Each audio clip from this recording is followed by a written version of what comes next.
Olá, boa noite. Começa agora mais um Tá na Web, o programa que te deixa por dentro dos assuntos que estão sendo falados na internet e de alguns dos temas mais pesquisados no Google. Hoje a gente repercute um vídeo muito triste que viralizou nas redes sociais. No início da semana, o ator Sérgio Rondjakov, conhecido como o cabeção da novela Malhação, fez uma live no Instagram ameaçando o pai de morte porque ele se negou a dar R$1.000 ao filho que queria fazer uma viagem a São Paulo. O Sérgio é dependente químico, já estampou aí várias manchetes por causa desse triste vício. E na internet a repercussão foi imediata, gente. Muitos internautas preocupados com a saúde do pai, com a segurança, com a situação vulnerável que ele se encontra e também com o vício do Sérgio. Ele já teve internado até em uma clínica de reabilitação, mas diz não querer voltar mais para nenhuma clínica.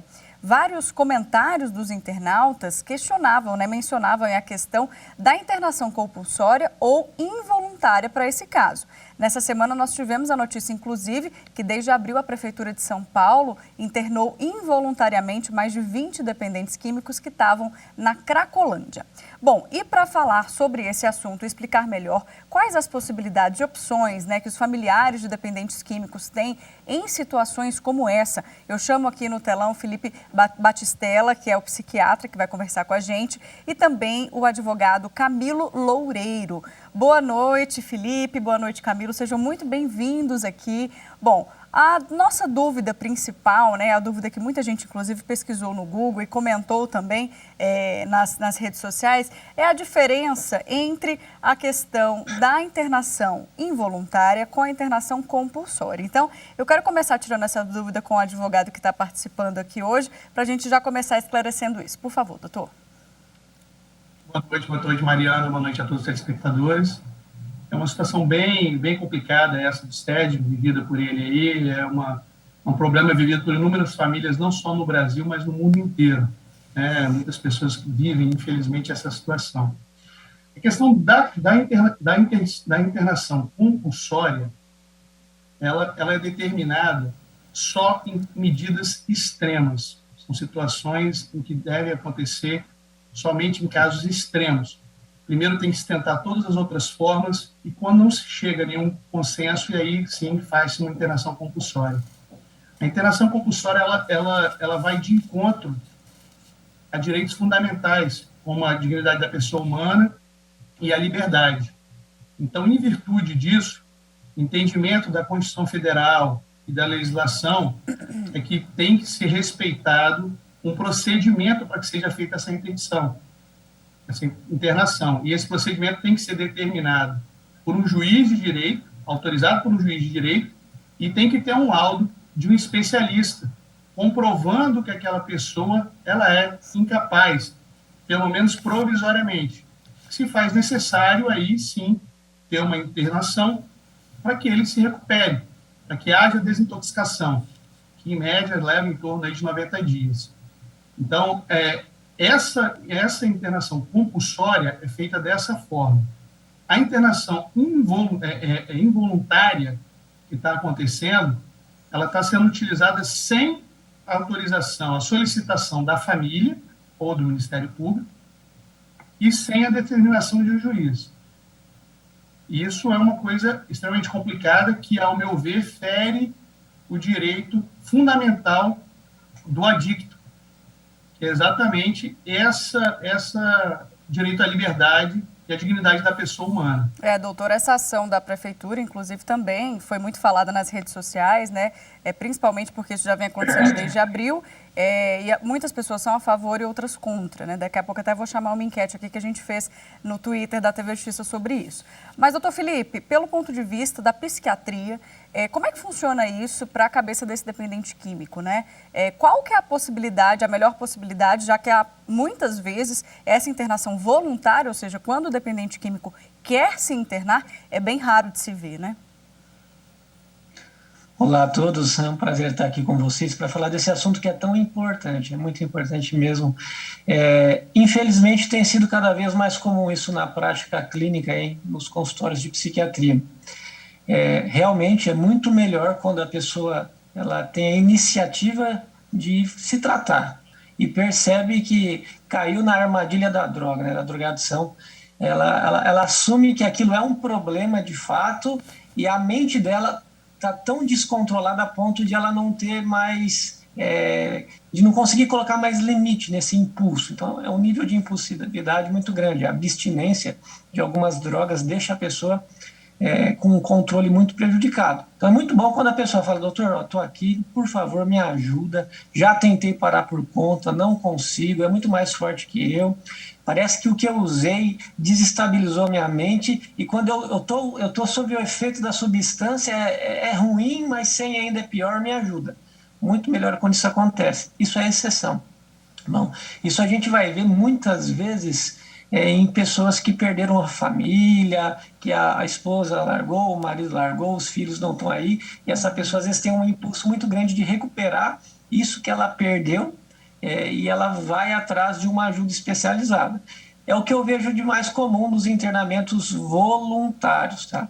Na prática, infelizmente, acontece muito mais o involuntário. Eu gostei que o Dr. Camilo explicou. O entendimento da psiquiatria sobre isso é assim: ó, involuntário é quando a pessoa ela não tem mais a capacidade, ela chegou num nível de adoecimento psiquiátrico tão grande que ela não tem mais a capacidade de decidir o que é melhor para ela. Então ela tem um prejuízo na crítica, na capacidade crítica de decisões.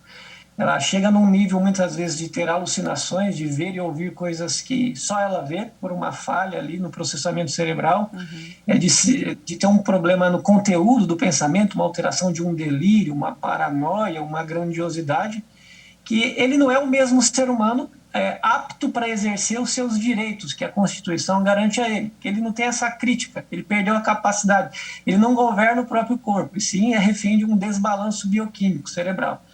Só que ele tem um familiar responsável, um pai, uma mãe, uma esposa, um marido, que leva ele no médico, ele não quer, então aquele familiar responsável, eu atendo o paciente, verifico se tem um risco grande, se ele não consegue decidir por si só, e solicito internamento, que é um internamento, eu chamo de involuntário, porque tem um responsável que também vai assinar o internamento. Então, também precisa de um parecer médico especialista.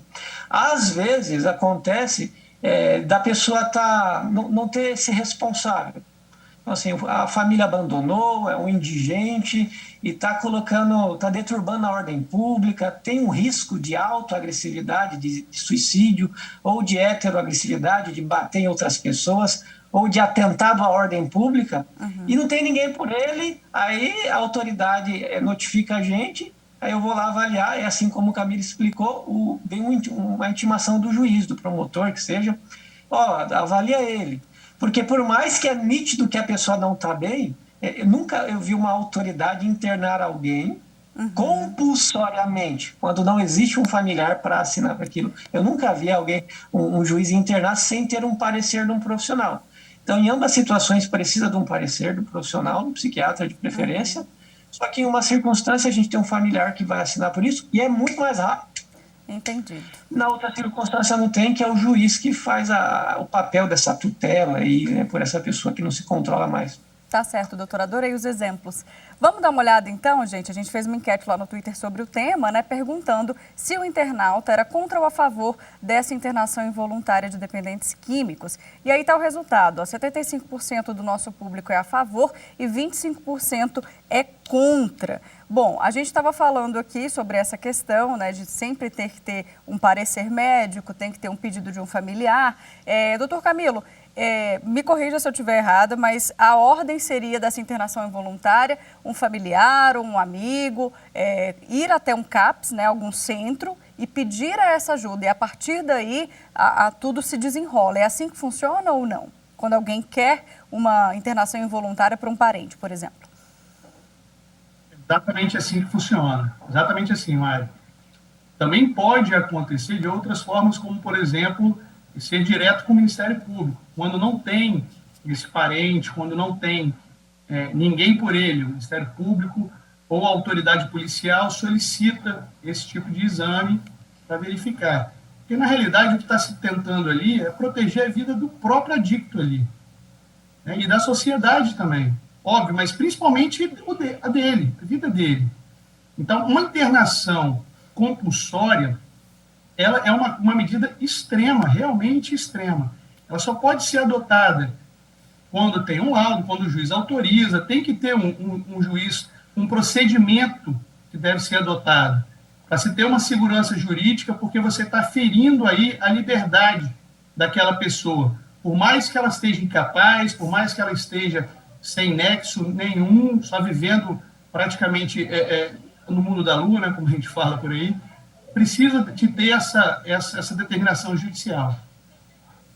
Doutor Felipe, o senhor mencionou que quase sempre existe, né, um responsável quando a família ainda não abandonou e ainda acredita, né, na recuperação daquele dependente químico. E eu queria trazer aqui também a questão de como fica a família, né, dessas pessoas, desses dependentes, e como é que o seu trabalho também ajuda, né, essa rede de apoio que existe, porque não é só o dependente químico, né, a família toda adoece ali. Exatamente.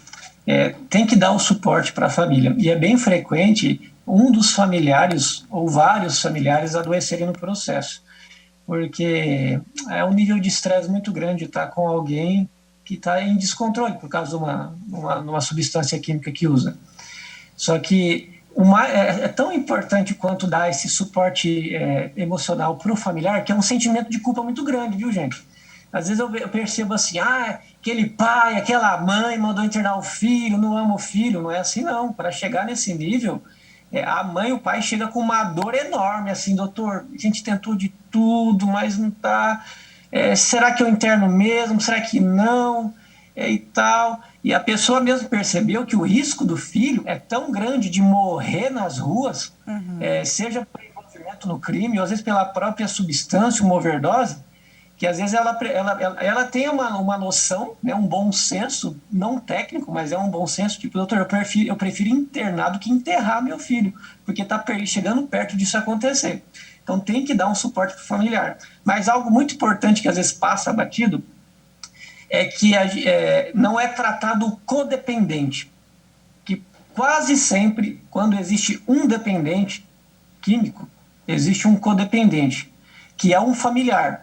O que é o codependente? Não é alguém que usa droga junto, não, tá?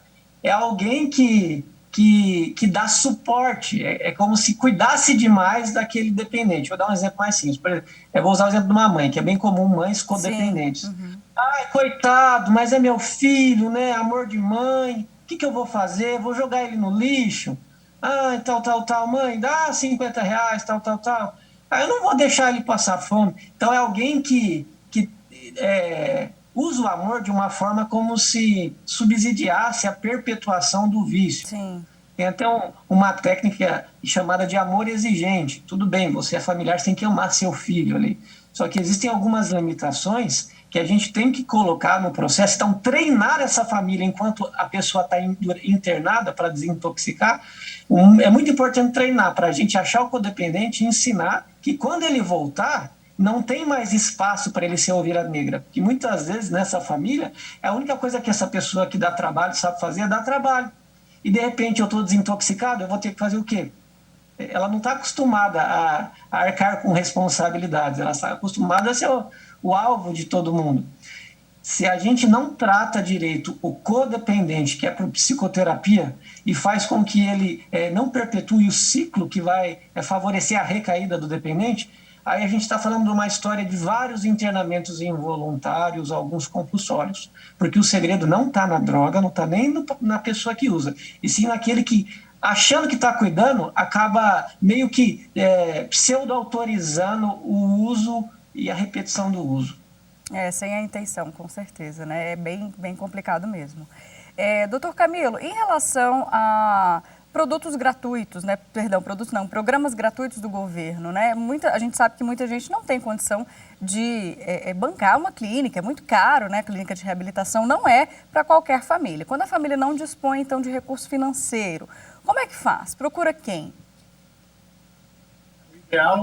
O ideal nesse caso é a família procurar a defensoria pública do seu estado, da sua cidade, e buscar a interdição, primeiro, do adicto, tem que ser interditado, e solicitar, aí sim, a internação dele para fazer o tratamento. Essa internação realmente é muito cara, gira em média aí de uns R$1.000 por dia, e precisa de no mínimo 90 dias para fazer a desintoxicação por estudos que demonstraram. Então, realmente é muito caro. A maioria das famílias não tem esse dinheiro, e aí precisa buscar junto à Defensoria Pública, ao Estado, essa solicitação, estou passando por todos os procedimentos e comprovando essa situação. Por isso que eu falo que a voluntária é a melhor realmente, porque dá mais resultado. Então, até para compensar um gasto que existe, tem que se tentar de toda forma, primeiro tentar que seja uma voluntária. E o que o doutor Felipe falou é essencial, tem que fazer o tratamento do codependente que muitas vezes existe. Senão volta e retorna e fica aquele ciclo vicioso. Tá certo. Eu tinha muitas perguntas, mas nosso tempo está chegando ao fim aqui. Quero muito agradecer a participação de vocês, doutor Camilo, doutor Felipe. Muito obrigada por aceitarem aqui o nosso convite e falarem desse tema tão importante. E apenas justificando, né, esse vídeo ele está nas redes sociais, mas a gente optou não passar aqui, não transmitir, justamente para não expor mais essa família que já está passando por essa situação difícil, apesar de ser uma pessoa pública, né? A gente tem que ter um pouquinho de empatia nesse momento. Então, perfeito. Muito obrigado. Agradeço muito o convite. Sinto-me honrado de estar aqui. Um abraço, doutor Felipe. Tudo de bom. Também agradeço a oportunidade de estar com vocês. Satisfação. E sempre que precisar, também para ajudar. Prazer estar com você também, Camilo. Até a próxima, gente. Bom, você aí de casa continua comigo nas telas. Vamos voltar então para as telas do Google para saber quais outros assuntos têm sido pesquisados nesta semana na internet. A gente começa então com uma pesquisa de mais de 50 mil buscas para síndrome de Meniere. E o termo foi muito buscado depois que o padre Fábio de Mello revelou que foi diagnosticado com essa doença. Ele apareceu em um programa de TV, gente, com o rosto assim bem inchado, estranho, né? E aí surgiram várias piadas, suposições do que teria acontecido. Mas aí tudo foi resolvido, né? Era resultado, na verdade, da síndrome de Meniere. É uma doença crônica que provoca um aumento da pressão de líquidos no labirinto, que fica no nosso ouvido, e é responsável pelo nosso equilíbrio e pela audição. E aí, por causa dos remédios, né, aquelas bombas de corticoide, o padre Fábio de Mello teve efeito colateral, que foi um inchaço excessivo. A doença, infelizmente, não tem cura, mas tem tratamento. Nesta quarta, um assunto muito importante esteve nos trends também, o rol taxativo. Isso porque o Superior Tribunal de Justiça retomou hoje o julgamento de ações sobre o rol da Agência Nacional de Saúde e decidiu então pelo rol taxativo, ou seja, os planos de saúde não precisam cobrir terapias e tratamentos que não estejam previstos pela agência reguladora. E para a gente fechar, temos terremoto Acre. Acredita, gente, que o Acre registrou o maior terremoto do Brasil desde 1955, com a magnitude de 6,5? O tremor foi registrado às 9h55 da noite de terça-feira, no horário de Brasília. Mas e como foi muito profundo, foi a 621 quilômetros de profundidade da Terra, ele foi pouco percebido na superfície, né? Ainda bem, não teve registro de dano ou vítima. A gente faz agora, então, uma rápida pausa, um intervalo rapidinho, tá? No próximo bloco eu te espero com mais notícias. Não saia daí.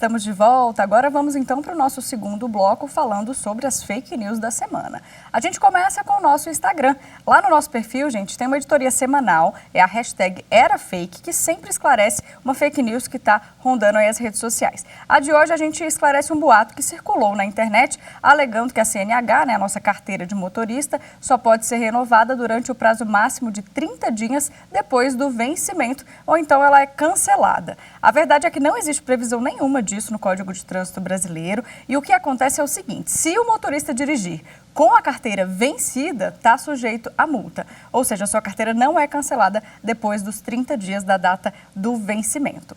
E na programação da TV Justiça, nos nossos intervalos aqui, a gente está falando de uma notícia falsa que envolve a vacina contra a Covid-19 e uma suposta hepatite em crianças. Vamos assistir.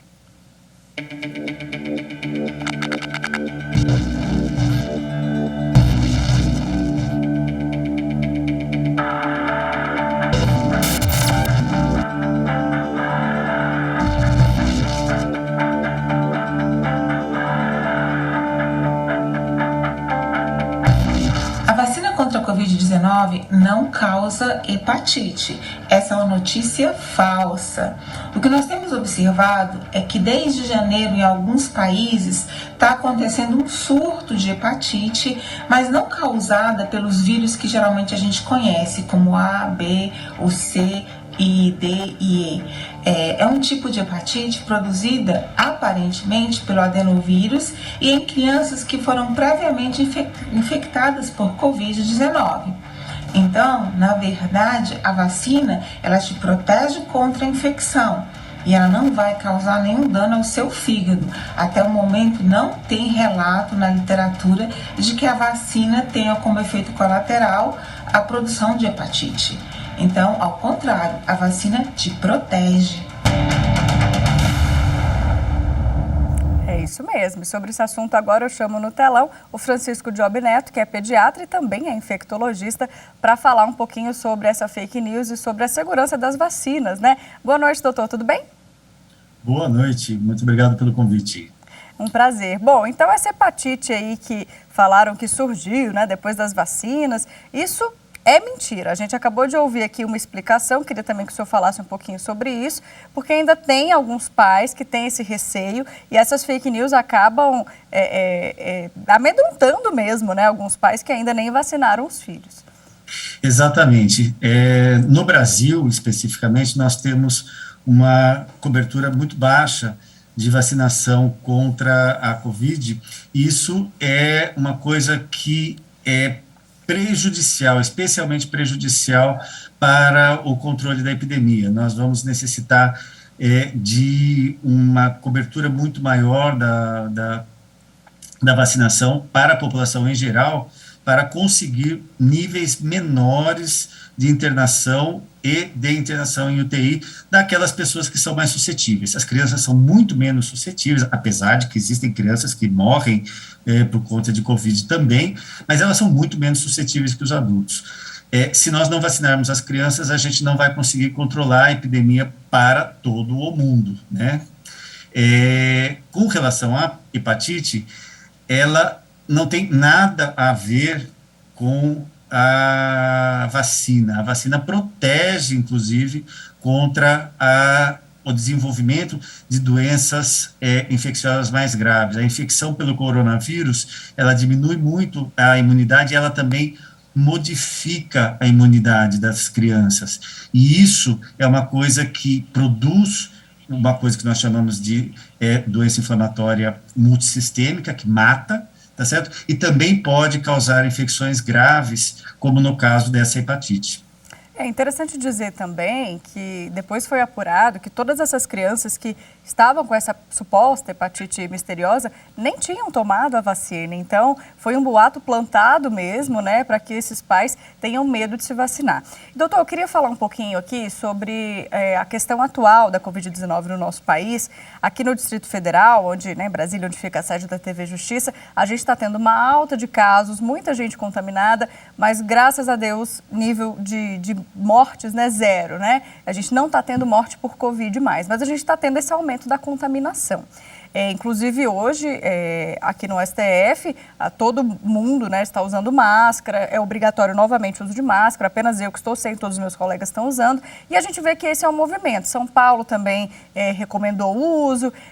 Na sua opinião, o que a gente pode esperar, né, dessas novas, não vou falar onda, porque a gente não quer nem lembrar daquela época que a gente fala terceira onda da Covid, quarta onda, né, mas desse aumento de casos? Então, na realidade, nós estamos tendo um número muito expressivo de infecções, comparável ao que nós tivemos nas ondas anteriores, em que a população ainda não estava vacinada. O que acontece é que hoje, como nós temos mais de 80% da população vacinada, mais de 90% para muitas das faixas etárias, nós, felizmente, não estamos tendo tantas internações e não estamos tendo tantas internações em UTI por conta da Covid. Há um ano atrás, nós tínhamos 4.000 mortes diárias por Covid, né? E hoje nós temos um pouco mais do que 100 mortes diárias no país. né? Então, a vacina, ela derrubou a quantidade de mortes em mais de 40 vezes. Né? Então, isso é uma grande vitória de toda a população se e da juntou. ciência, né? É mais uma prova que funciona, né? Média móvel de morte zero, é algo que é maravilhoso a gente saber. Nós conseguimos, num tempo recorde, vacinas muito efetivas e muito seguras, numa situação em que o mundo ainda estava saindo de uma crise, né? Nós ainda não tínhamos terminado uma crise e entramos na grande crise do coronavírus. Então, foi uma grande vitória da ciência que conseguiu colocar uma vacina muito moderna, uma vacina extraordinariamente moderna, que vai servir para muitas outras coisas, inclusive a vacina da Covid, ela é uma plataforma que vai servir para dezenas de outras doenças, inclusive para tratamento do câncer, durante esta década ainda. Bacana. Bom, doutor, agradeço demais aqui suas explicações, mais uma vez conosco aqui no Tá Na Web. Muito obrigada, viu? Uma boa noite. Boa noite para todos os ouvintes, boa noite para todos os teleouvintes. E para você também. Obrigada. Bom, é isso, gente. Vou ficando por aqui, então. Não deixe de acompanhar as nossas redes sociais. A gente está no Instagram, no Twitter, no YouTube, no Spotify. E eu volto na semana que vem com mais assuntos, então, da web para você, viu? Até lá.